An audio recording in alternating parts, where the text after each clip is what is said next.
The hostile environment of Xylos would kill most carbon-based life forms within minutes.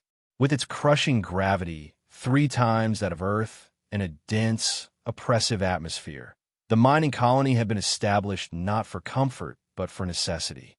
The surface of the planet consisted of jagged, unyielding stone formations and vast mineral deposits that had attracted the Kthar to this remote part of the galaxy.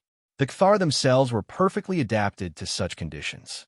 Standing at an average height of 12 feet, their silicon-based biology gave them incredible strength and resilience. Their movements were deliberate and unhurried, each step a calculated expenditure of energy. Their bodies resembled living stone, layered plates of naturally formed crystalline structures that shifted and realigned with each movement, giving them both flexibility and near-impenetrable defense. They were master miners and engineers in their own methodical way, creating infrastructure that could withstand the punishing conditions of Xylos. Zorgan, a Kthar elder with 4 centuries of experience, oversaw operations at the main excavation site. Today, the routine of the mining colony had been interrupted by the arrival of the first diplomatic and technical delegation from Earth. Zorgan watched from the observation platform as the human vessel made its final approach. "So small," he commented, his voice a rumbling bass that seemed to vibrate through the stone beneath his feet. The sound emanated not from anything resembling a mouth, but from specially evolved resonance chambers within his crystal-like body. Indeed, the human ship looked like a child's toy compared to the massive Kthar transports and excavation equipment. It settled gently onto the landing pad, its thrusters compensating for the brutal gravitational pull. "Will they even be able to move outside their vessel?" asked Grak, a younger Kthar supervisor who had joined Zorgan at the observation point. At merely 120 years old, Grak was considered barely mature by Kthar standards. "They have prepared, I am told," Zorgan replied. Their communication indicated they have developed specialized equipment for high-gravity environments. The airlock of the human ship cycled open, and Zorgan adjusted the magnification on the viewing screen. The first human to emerge was encased in what appeared to be a thin exoskeleton, clearly designed to counteract the gravity.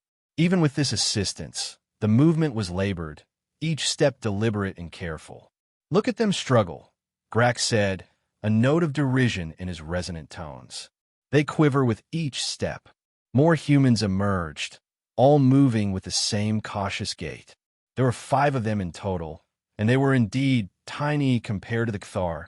The tallest among them would barely reach Zorgan's midsection.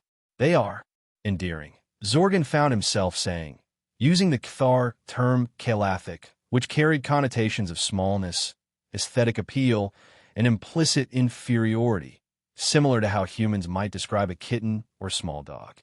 "Yes, kelathic," Grak agreed, the term taking on a patronizing tone in his younger, less diplomatic voice. "Like the mineral sprites in our nursery tales."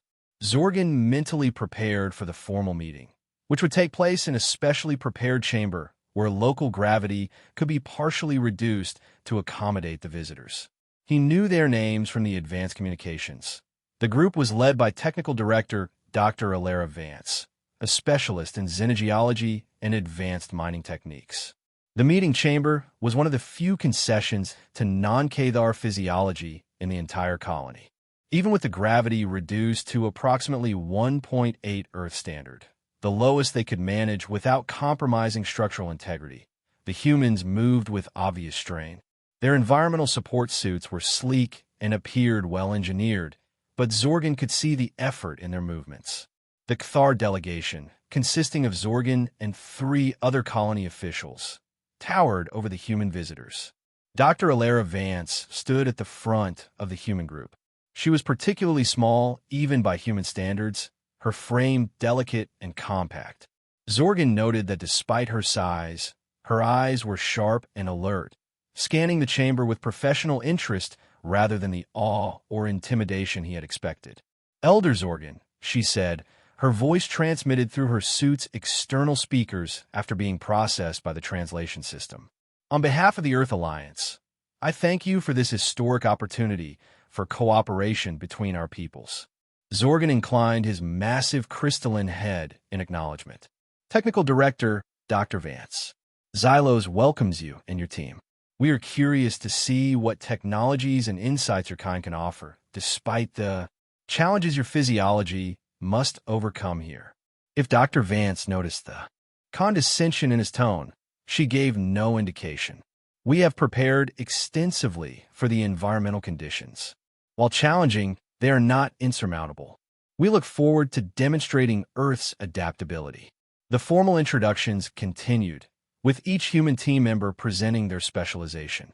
Besides Dr. Vance, there was a propulsion engineer, a structural geologist, a data system specialist, and a xenobiologist. All looked painfully fragile to Zorgan's eyes, like delicate crystal formations that might shatter at the slightest pressure. After the formalities concluded, Zorgan assigned Grak to be the humans' primary liaison. You will provide whatever assistance they require, he instructed, and ensure they do not damage themselves in our environment. Of course, Elder, Grak replied, with a subtle harmonic that only other Kthar would recognize as amusement. I will watch over our Kalathic visitors. The first working day began with a survey of the main excavation operations. Outside the reduced gravity meeting chamber, the humans moved with even greater difficulty, despite their environmental suits. Grak led them on a tour of the primary processing facility, maintaining a deliberately slow pace that still had the humans struggling to keep up. Dr. Vance, despite her small stature, showed remarkable determination. While the others occasionally paused to rest, she pushed forward, asking detailed questions about the crystalline matrix of the planet's subsurface and the techniques used to extract the valuable minerals without destabilizing the surrounding formations. Your centrifugal separation system is fascinating, she noted, examining a massive processing unit that used rotational force to separate different mineral densities. But have you considered introducing a magnetic phase to the process? Even a weak field could increase efficiency by at least 12% for the ferromagnetic compounds. Grak paused, his crystalline structure shifting in what approximated a Kthar expression of surprise. Magnetic fields interfere with our sensory capabilities, he explained, but your observation is unexpectedly insightful. Throughout the day, similar exchanges occurred. The humans, despite their physical limitations, demonstrated an impressive technical understanding of the mining operations. They identified several minor inefficiencies in the Kthar systems that the Kthar themselves had either overlooked or accepted as inevitable. They have good minds for such fragile beings, Grak reported back to Zorgan at the end of the day. Though I doubt their theoretical knowledge compensates for their physical inadequacies in a practical setting. Zorgan nodded thoughtfully. Continue monitoring them. Their different perspective may prove useful in some limited capacity. 3 days into the human delegation's visit, an emergency disrupted the routine of the mining colony. Deep in excavation tunnel C7, a massive rock slide had occurred, trapping one of the most valuable pieces of Kthar equipment, a tunnel boring machine known as Behemoth 04. The Behemoth 04 was crucial to the colony's operation. Similar in concept to an earth tank, but exponentially larger, it combined drilling, excavation, and preliminary processing capabilities. The machine weighed several hundred tons and contained not only vital equipment, but also irreplaceable geological survey data from the new vein it had been exploring. Zorgan convened an emergency council in the operations center, where real-time sensor data from the affected tunnel was displayed on massive crystal screens. The human delegation had been invited as observers, though none of the Kthar expected them to contribute meaningfully to the rescue effort. The tunnel integrity is compromised along Section 42, a Kthar engineer reported. Behemoth 04 is trapped beneath approximately 60 meters of collapsed rock. The surrounding formations show significant stress fractures. Zorgan studied the data grimly. Begin a standard extraction sequence. Deploy the auxiliary behemoths to clear a path. With respect, Elder, the engineer replied, standard extraction may trigger further collapse. The sensor data indicates the ceiling structure is highly unstable throughout that section. A heavy silence fell over the room. The loss of Behemoth Zero 04 would set back the mining operation by months, perhaps years. The geological data it contained was even more valuable. It had been mapping a new vein of rare minerals that could revolutionize Cthar technology. What about approaching from Tunnel B3? Grack suggested. We could create a new access point. The stress patterns make that equally dangerous, the engineer responded. Any significant vibration could collapse the entire system. As the Cthar deliberated, Dr. Vance had moved closer to one of the secondary data displays. She conferred quietly with her team, pointing at various readings and structural diagrams. Grack noticed their activity, but paid little attention. What could these fragile creatures possibly contribute to such a massive engineering challenge? After several minutes, Dr. Vance approached the central council table. Even standing at her full height, she barely reached the tabletop. "Elder Zorgan," she said, her voice cutting through the rumbling Cthar discussion. "May I offer an observation?" Zorgan turned his massive crystalline form toward the tiny human. "You may speak, Dr. Vance, though I doubt Earth mining experience applies to our situation." If the dismissive tone bothered her, she showed no sign of it. "Our analysis of your sensor data reveals something potentially useful. There's a load-bearing key point beneath the chassis of Behemoth Zero 04. If we could temporarily reinforce that specific structural weakness, it might allow for a safer extraction attempt." Grack emitted a harmonic that translated roughly as a scoff. "And how would such reinforcement be placed?" "The gap beneath the behemoth is barely 20 centimeters high in some places. We have a structural stabilization compound," Dr. Vance continued undeterred. "It's a nanomaterial developed for reinforcing compromised mining shafts on Earth. It expands to fill available space, then hardens to a strength greater than the surrounding rock. If correctly applied to the key point, it could prevent further collapse during extraction." "Applied by whom?" another Cthar counselor asked. "Even if such a material exists, it would need to be precisely positioned. Our equipment is too large to navigate that space without causing further collapse." Dr. Vance straightened her shoulders. "I could place it myself." A sound like grinding stones filled the room, the Cthar equivalent of laughter. "You," Grack said incredulously. "You can barely walk in our gravity. The tunnel has minimal atmospheric support and is under 3 times the pressure your kind evolved to withstand. You would be crushed before reaching the target area. My environmental suit has been specifically modified for extreme conditions," Dr. Vance replied calmly. "And my size, which you find so limiting, would actually be an advantage in this situation. I can navigate spaces your people and equipment cannot." Zorgan studied the small human with new interest.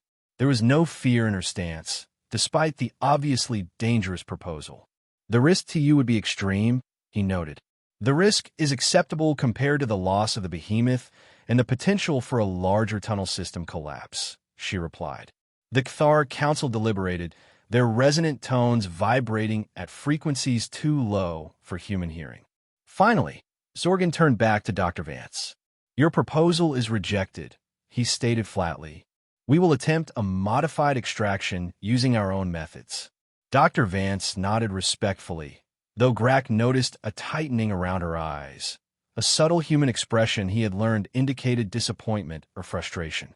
Over the next 6 hours, the Cthar attempted 3 different extraction approaches. Each had to be abandoned when sensor data indicated increasing instability in the tunnel system. The situation was deteriorating rapidly. "The support structures in Section 41 are now showing stress fractures," the engineer reported. "We estimate less than 2 hours before catastrophic collapse becomes inevitable." Zorgan's crystalline form darkened slightly, a Cthar indication of deep concern. "Prepare for emergency containment protocols. We must prioritize saving the tunnel system, even at the cost of Behemoth Zero 04. As the Cthar began preparation for the containment procedure, an alert sounded from one of the monitoring stations.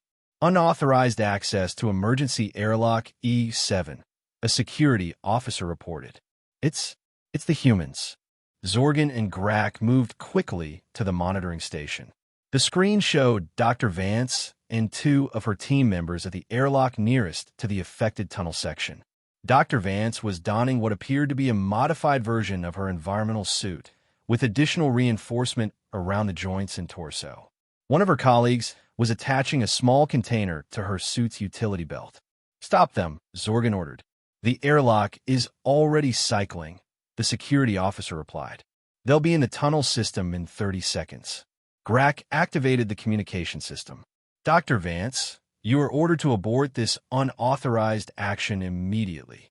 Dr. Vance's voice came through clearly despite the interference from the dense rock surrounding her. "With respect, Elder Zorgan, we've run our own calculations. Your containment procedure will result in the permanent loss of both the behemoth and potentially valuable geological data. Our solution has a 78% chance of success, according to our models.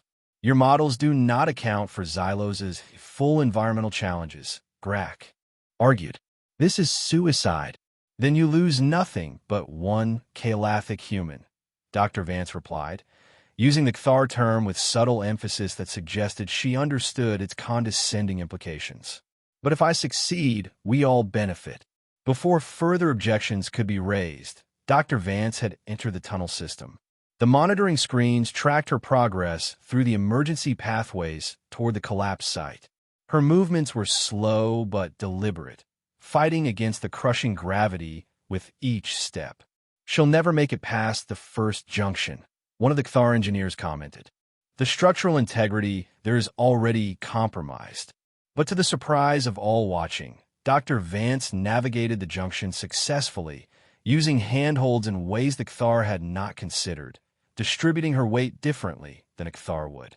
Her small size allowed her to slip through narrow gaps where ceiling collapses had made the path nearly impassable. "Remarkable," Zorgan murmured despite himself.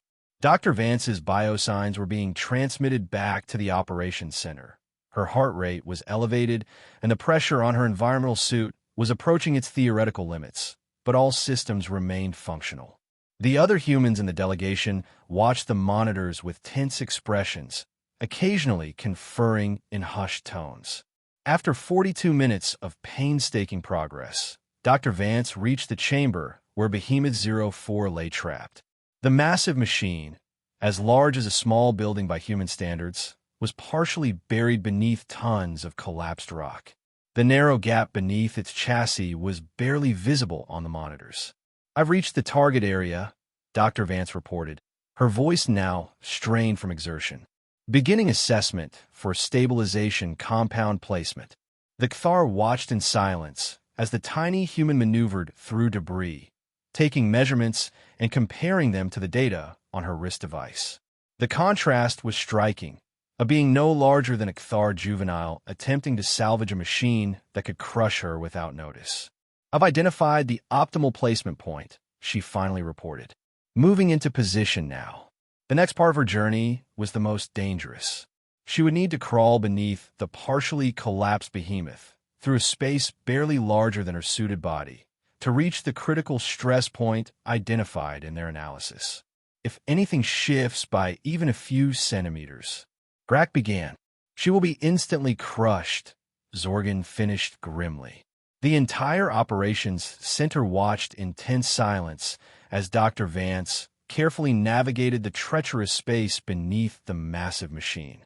The camera on her helmet provided jerky, claustrophobic images of jagged rock above and below, with barely enough room to move forward. Several times, she had to exhale completely just to squeeze through particularly tight passages. "I've reached the key point," she finally reported, her breathing labored, preparing to deploy the stabilization compound. The next few minutes were filled with technical exchanges between Dr. Vance and her team as they guided her through the precise application of the compound. The Cthar continued to monitor the structural integrity of the surrounding rock, which was showing increasing signs of stress. "Compound deployed," Dr. Vance reported. "Now I need to—" Her words were cut off by a sharp cracking sound. One of the support beams above the behemoth had fractured further, causing a slight but significant shift in the machine's position. On the monitors, alarms began to sound. The behemoth is settling. A Kthar engineer reported urgently. The weight distribution is changing.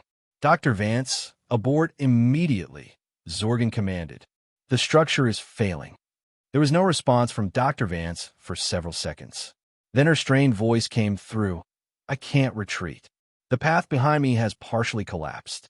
The only way is forward, but what? Grack demanded. The shifting has created a pinch point.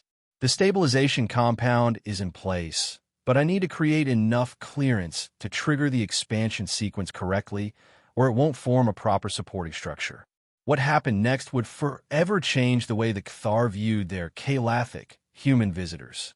Dr. Vance positioned herself beneath the most precarious section of the behemoth's undercarriage.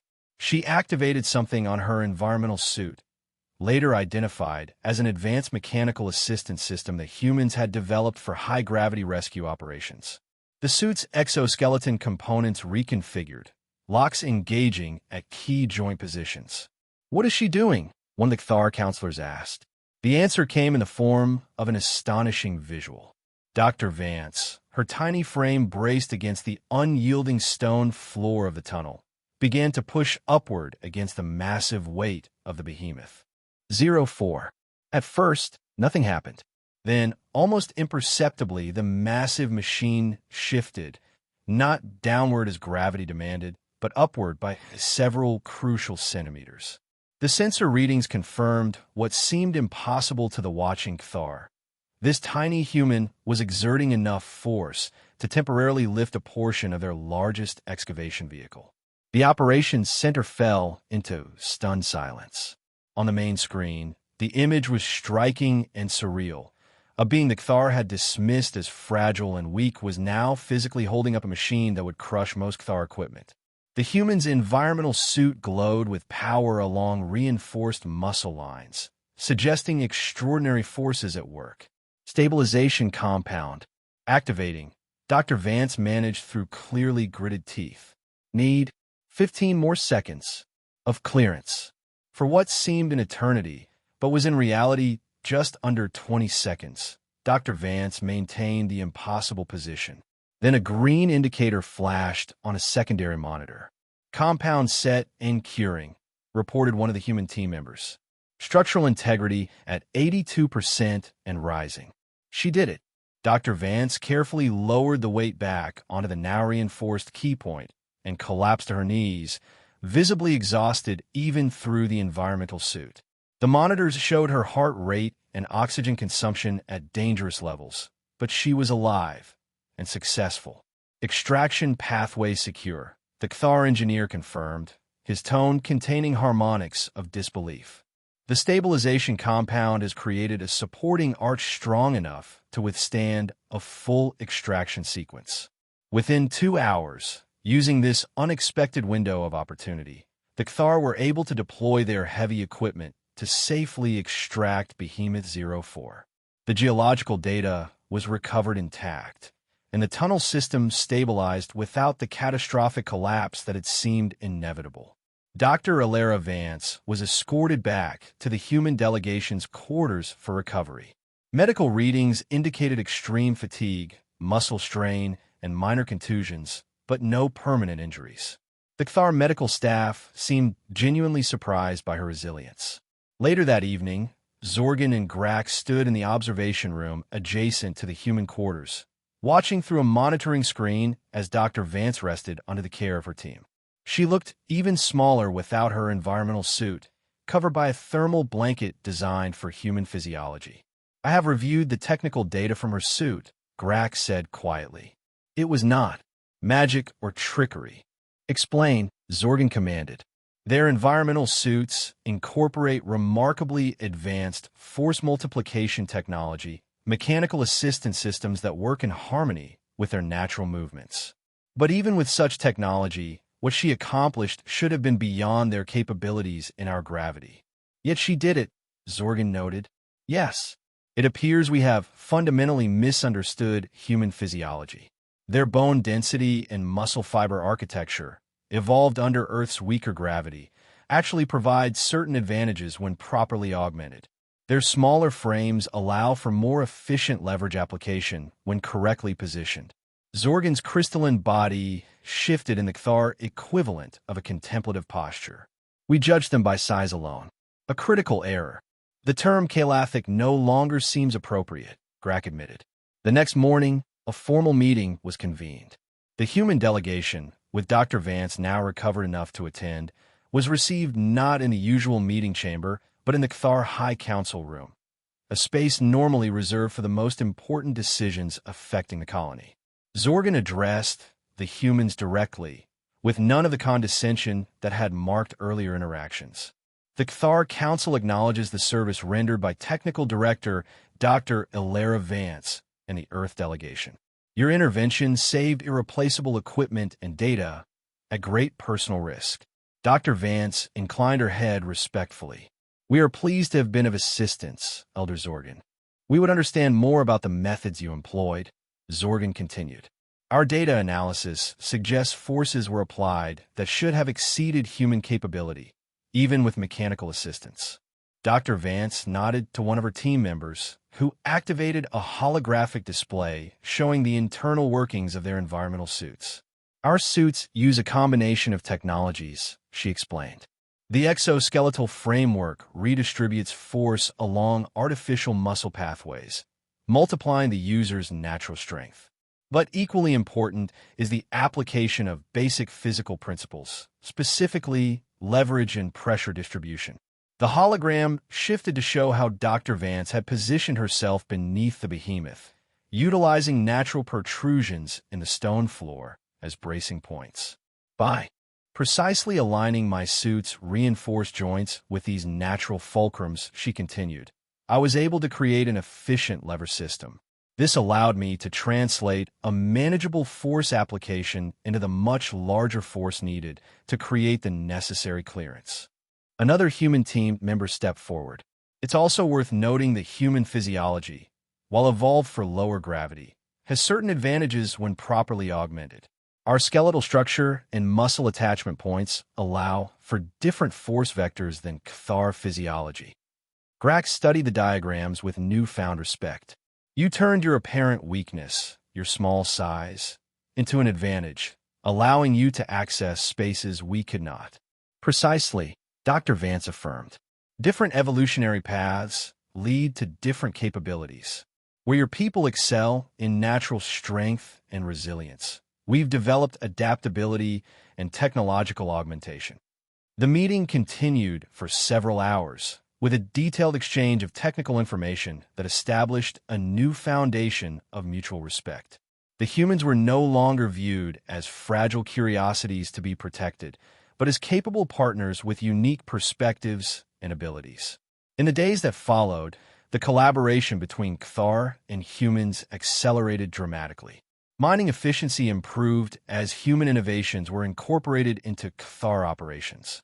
The Cthar, in turn, shared their profound understanding of crystalline geological formations, offering insights that would revolutionize Earth's approach to certain types of mineral extraction. On the final day of the human delegation's scheduled visit, Zorgan accompanied Dr. Vance on an inspection of the repaired tunnel where Behemoth 04 had been trapped. The massive machine was now back in operation, carving new pathways through Xylos's rich mineral deposits. Your people will be welcome to establish a permanent presence here, if you wish, Zorgan offered. This visit has proven most educational for us. Dr. Vance smiled up at the towering crystalline being. I believe it has been educational for both our species, Elder Zorgan. Appearances can be deceiving. Indeed, Zorgan agreed. We have a saying in Cthar philosophy. The smallest crystal may reflect the greatest light. I understand its wisdom more fully now.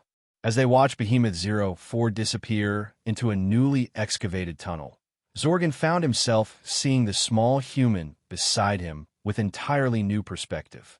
Dr. Ilara Vance still appeared physically fragile compared to Cthar, still moved with careful deliberation in the crushing gravity of Xylos, still required technological assistance to survive in an environment that was natural to his kind. Yet the image of her lifting the massive behemoth had permanently altered his perception. Size, he now understood, was perhaps the least important measure of strength. In her small frame resided remarkable resilience, intelligence, and adaptability, qualities that properly applied could move mountains.